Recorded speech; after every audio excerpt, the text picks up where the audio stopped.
Hello बच्चों, कैसे हो? क्या सोचा था? नहीं आएंगे? गलत।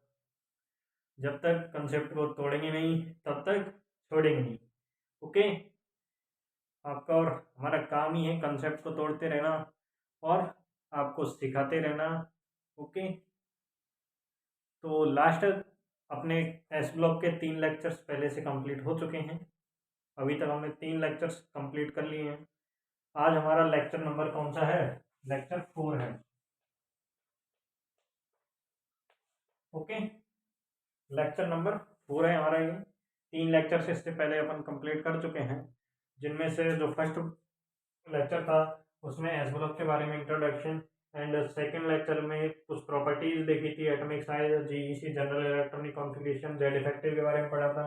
लेक्चर नंबर 3 में अपन ने फोटो इलेक्ट्रिक इफेक्ट के बारे में, फोटो इलेक्ट्रिक इफेक्ट एंड और क्या क्या पढ़े थे, आयोनाइजेशन एनर्जी, इस ऐसे जो मेटलिक कैरेक्टर भी पढ़ा था। तो ऐसे अपन ने 3 लेक्चर्स में अपने जितने भी एस ब्लॉक के प्रॉपर्टीज हैं उनको पढ़ा है, और अभी और प्रॉपर्टीज रह रही हैं उनको भी अपन डिस्कस करेंगे एक एक करके। तो आज अपन एस ब्लॉक की कौन सी प्रॉपर्टी पढ़ने जा रहे हैं बच्चों, बताएंगे? आज एस ब्लॉक की अपन प्रॉपर्टी पढ़ने जा रहे हैं।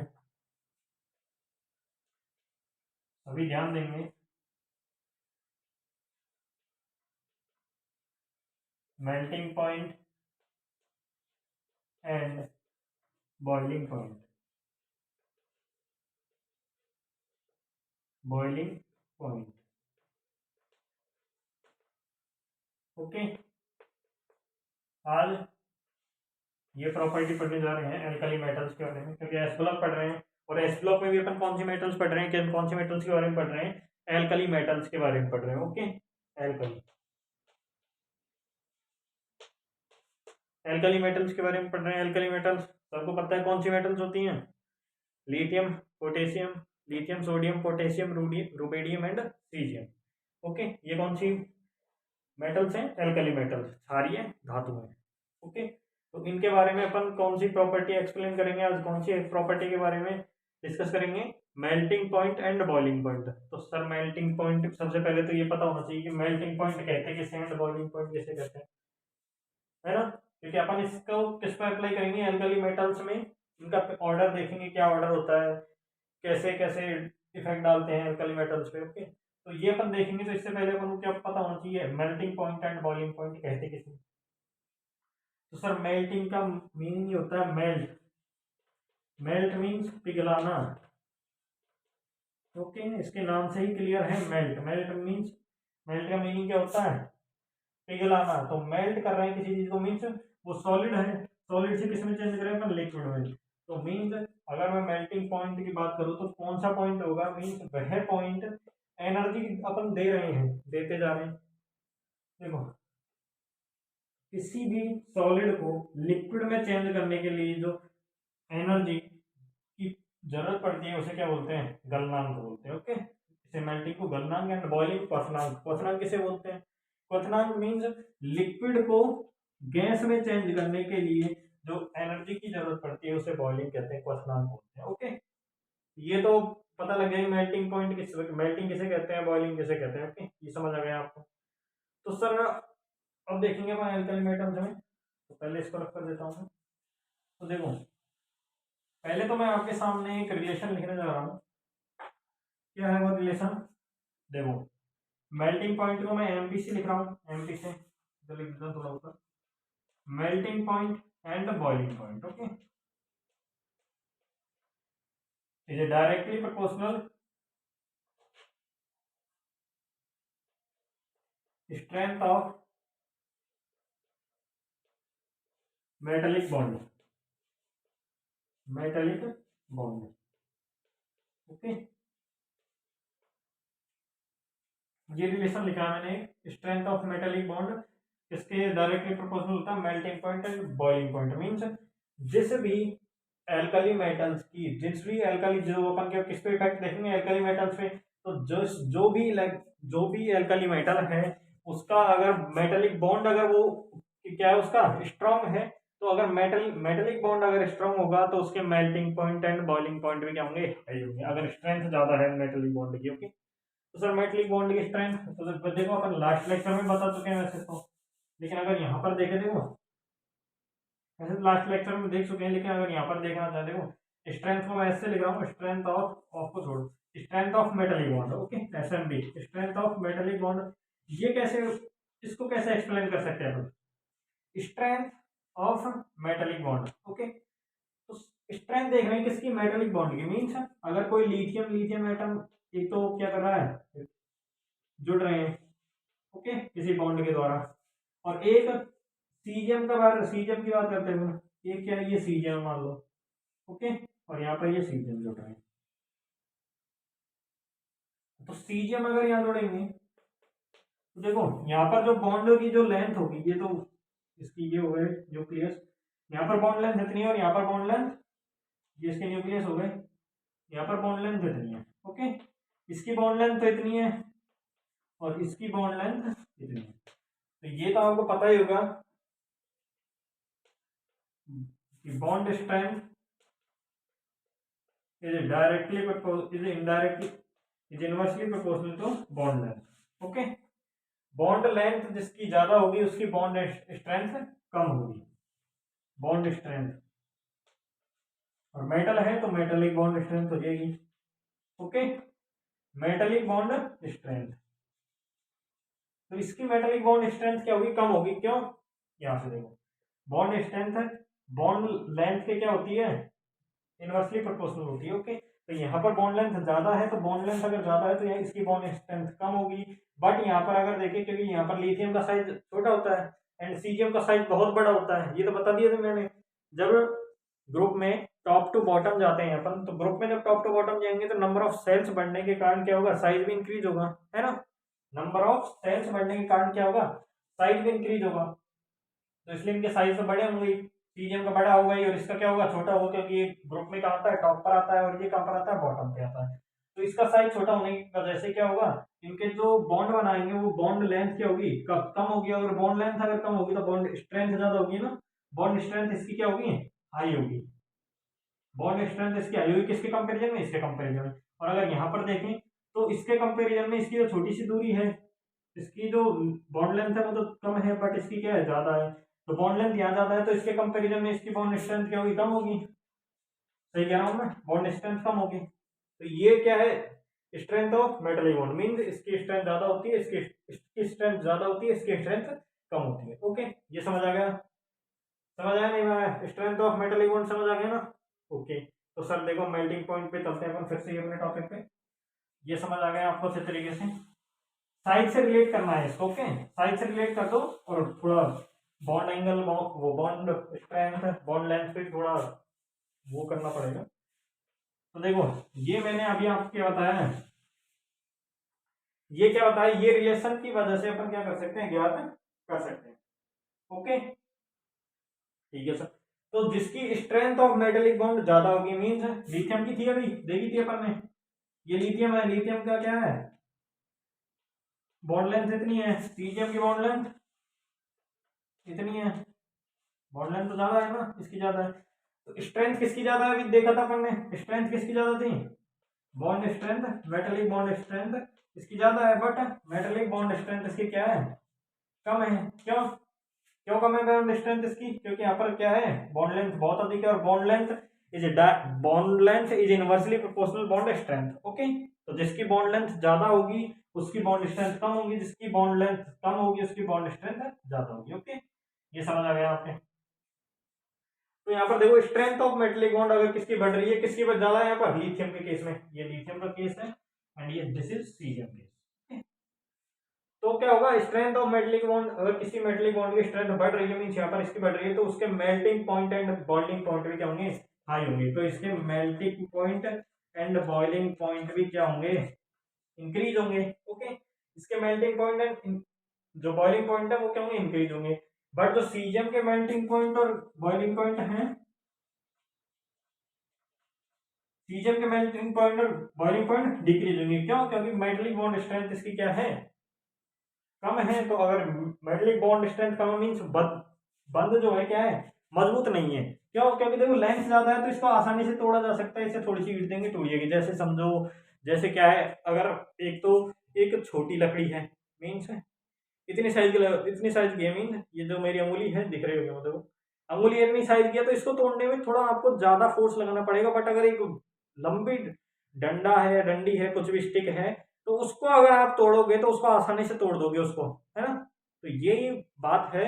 तो ये जो लंबा है, मीन्स इसकी लेंथ ज्यादा है, तो ये स्टिक अगर एज ए स्टिक अपन माने, ये समझाने के लिए बोल रहा हूँ मैं आपको, अगर इसको एज ए स्टिक माने तो इसको आसानी से तोड़ा जा सकता है, बट इसको आसानी से तोड़ा नहीं जा सकता, बिकॉज इसकी लेंथ क्या है, कम है। ओके, तो ये समझ आ गया।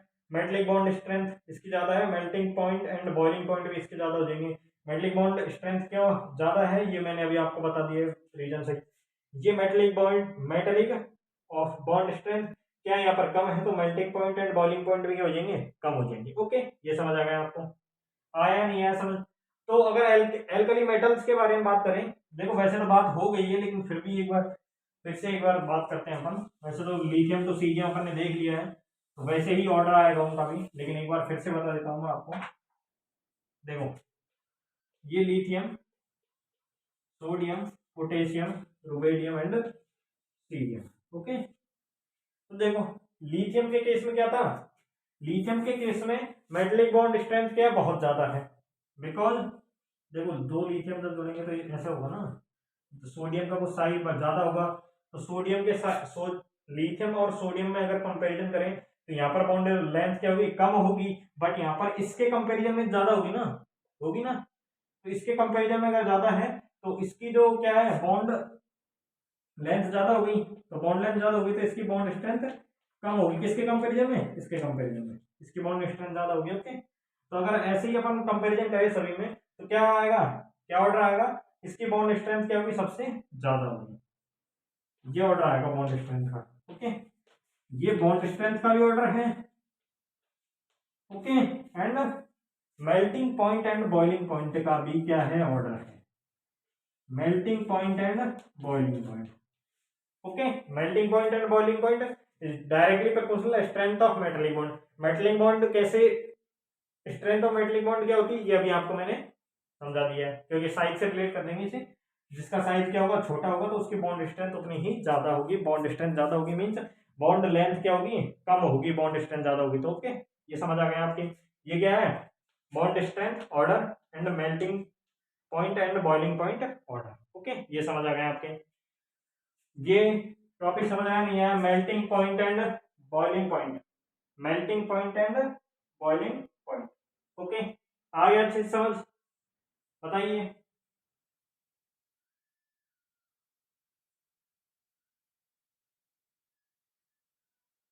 ओके, तो इसे रिमूव करते हैं।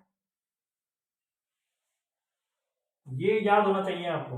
ओके, याद क्या, वैसे तो आप देखोगे ना, तो अगर साइज से रिलेट करके, मतलब अगर आपने अच्छे से समझा है तो आपको ये जो एल्कली मेटल्स है देखते ही आपको याद आ जाएंगे, melting point and boiling point किसका ज्यादा होगा, किसका कम होगा। ओके, अगर अच्छे से समझा है आपने, और मैंने तो अच्छे से ही समझाया है, और अगर फिर भी कोई कमी रह गई है तो कमेंट में जरूर कमेंट करें। ओके, तो नेक्स्ट अपन इसको मिटा देते हैं पहले। नेक्स्ट अपना क्या होगा, नेक्स्ट प्रॉपर्टी क्या है, जो एस ब्लॉक में पढ़ेंगे अपन। वो प्रॉपर्टी है, वो प्रॉपर्टी है डेंसिटी। वो प्रॉपर्टी क्या है, डेंसिटी।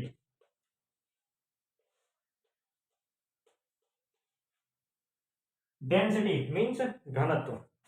तो सर डेंसिटी का कैसे इफेक्ट पड़ता है, किस पर, एल्कली मेटल्स में डेंसिटी का ऑर्डर क्या होता है, किस प्रकार बढ़ती है, किस प्रकार घटती है, वो देखने वाले हैं। तो सर सबसे पहले तो अगर अपन इसका क्या देख रहे हैं, इफेक्ट देख रहे हैं, इफेक्ट मीन्स इसका ऑर्डर देखेंगे, तो सबसे पहले ये पता होना चाहिए कि अपन को कि डेंसिटी होती क्या है, डेंसिटी का मीनिंग क्या होता है, मीनिंग ऑफ डेंसिटी। तो डेंसिटी का मीनिंग होता है एक देखो, इसका जो फॉर्मूला होता है डी बराबर M by V, D is equal to M by V. Okay, ये है डेंसिटी। एक अगर इसकी डेफिनेशन देना चाहें अपन, तो 1 सेंटीमीटर क्यूब आयतन में, या 1 सेंटीमीटर क्यूब आयतन में जो क्या हो, मास हो, जितना भी मास है उसे क्या बोलते हैं अपन, डेंसिटी बोलते हैं। 1 सेंटीमीटर क्यूब में कितना मास है, मास इन 1 सेंटीमीटर क्यूब वॉल्यूम। ओके, तो ये होती है डेंसिटी। तो सर अभी डेंसिटी पढ़ने जा रहे हैं अपन। ओके, तो डेंसिटी का कैसे इफेक्ट होगा, देखो इसे तो मिटा देता हूं मैं।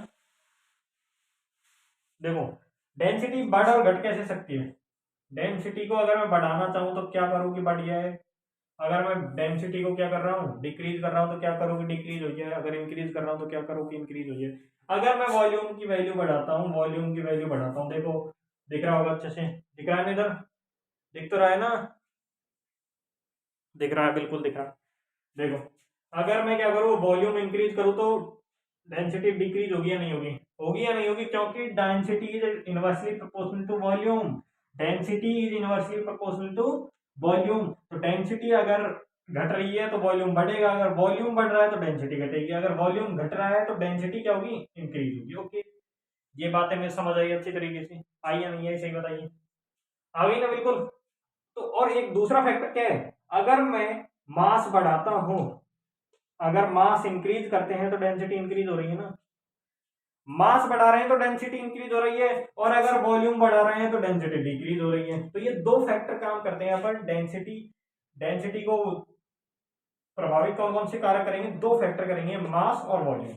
अगर मास को बढ़ाते हो तो डेंसिटी इंक्रीज होगी, अगर वॉल्यूम को बढ़ाते हो तो डेंसिटी क्या होगी, डिक्रीज होगी। ओके, ये समझ आ गया सबसे पहले तो सर चलते हैं अपन किसकी तरफ, किसकी तरफ चलते हैं, एल्कली मेटल्स की तरफ चलते हैं। Alkali metals, lithium, sodium, potassium, rubidium and cerium. Okay, तो सर देखो अपन कहाँ जा रहे हैं, टॉप टू बॉटम। इसको मैंने ऐसे लिखा है, बट ये जो पीरियोडिक टेबल में ऐसे ही तो होता है, ग्रुप्स में होते हैं, ये ग्रुप ही तो है, फर्स्ट ग्रुप है ना ये, lithium, sodium, potassium, rubidium, cerium, और फ्रांसियम की अपन बात नहीं करते हैं क्योंकि this is a radioactive element. Okay, francium is a radioactive element, तो इसलिए अपन उसके बारे में ज्यादा चर्चा नहीं करते हैं, अपन इस इन्हीं 5 जो एलिमेंट है अपने फर्स्ट ग्रुप के, उनके बारे में ही चर्चा करते हैं। ओके, तो सर देखिए यहां पर क्या होता है, दो फैक्टर हो रहे हैं, दो फैक्टर हैं, कौन कौन से फैक्टर, कि मास क्या हो रहा है, इंक्रीज हो रहा है, बट वॉल्यूम क्या हो रहा है, इंक्रीज, मास इंक्रीज हो रहा है तो डेंसिटी इंक्रीज हो रही है, बट वॉल्यूम इंक्रीज हो रहा है तो डेंसिटी डिक्रीज हो रही है। ओके, तो यहाँ पर कौन सा फैक्टर काम करेगा, ये पता होना चाहिए सबसे पहले, कौन सा फैक्टर लगेगा। तो सर मैं फैक्टर मास और वॉल्यूम में से यहाँ पर डोमिनेट करेगा, डोमिनेटिंग फैक्टर होगा mass. Mass is a dominating factor, dominating factor. यहां पर मास क्या होगा, इंक्रीज होगा, मास इंक्रीज हो रहा है, इंक्रीज हो रहा है नहीं हो रहा, लिथियम का कितना है, लिथियम का कितना है 3, इसका 11, 3 है या 7, 7 है ना, लिथियम का कितना है 7, पोटेशियम ओ सोडियम का 11, ऐसे ही इसका कितना है, किसका पोटेशियम का 7 हो गया, इसका 11 हो गया, तो इसका कितना होगा, इसका जो ये तो है कितना 3 नंबर पे, ये है 11 नंबर पे, और ये है 19 पे ना, तो 19 पे तो कितना हो जाएगा 39।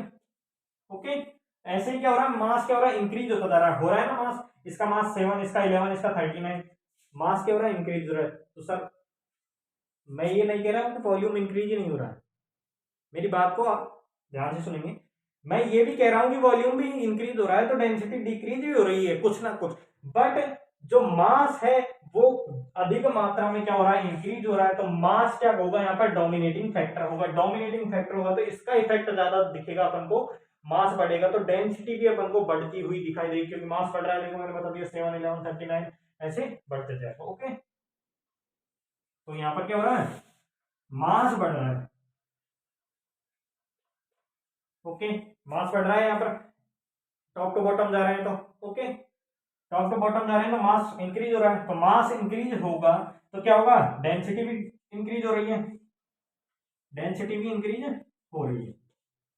ओके, तो अगर मैं डेंसिटी का इसमें क्या कर लगाना चाहूँ, ऑर्डर देखना चाहूँ, तो डेंसिटी का ऑर्डर क्या होगा, डेंसिटी का ऑर्डर क्या होगा, मास किसका सबसे ज्यादा है, सीजियम का, तो सीजियम की डेंसिटी सबसे ज्यादा, रुबेडियम की उससे कम होगी सीजियम से, और पोटेशियम की ऐसे क्या होगा, ये ऑर्डर होगा। ओके,